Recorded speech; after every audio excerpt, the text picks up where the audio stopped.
Dia macam ni tak. Function dia kalau you otak betul-betul, dia bukan bagi to use. Tak. Dia tak bagi to use. Tetapi, function dia kalau you tanya saya personally, dia bagi potong steam. Contohnya, pasal tu saya try makan. Bila you dalam proses nak tinggalkan nasi, okay, dia akan boleh tak. Mula-mula determine. Tiba-tiba kan, Datin lah ni nampak slim, bagi petua. Dia tengah bagi petua lah ni. Petua ni. Hampa kena ada dia. Dia bagi kita to use tak. Dia bantu kita. Okay, dia bantu kita. Okay, sana. Datin, kau yang buat switch kalau magnet. Tak. Okay. Dia bantu kita untuk tiba-tiba kita tengah duk kemuncak craving kan.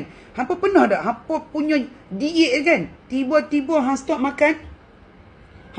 Jangan. Hang kan nak makan kata tak apalah malam ni je. Tak boleh. Hampa kena ada ni.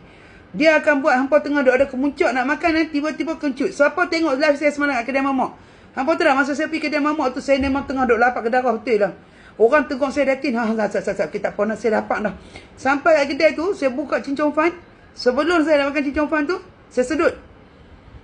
Buka cincong fan tu, nak jadikan cerita cincong fan tu, nak buka plastik tak boleh. Terus nak buka cincong fan tu, punya plastik, steam dah tu. So yang ni dia bantu untuk potong steam. So siapa yang kaki duk makan, tolong. Sebelum makan, cium dia. Bukan makan dia lah. Cium dia. Saya letakkan.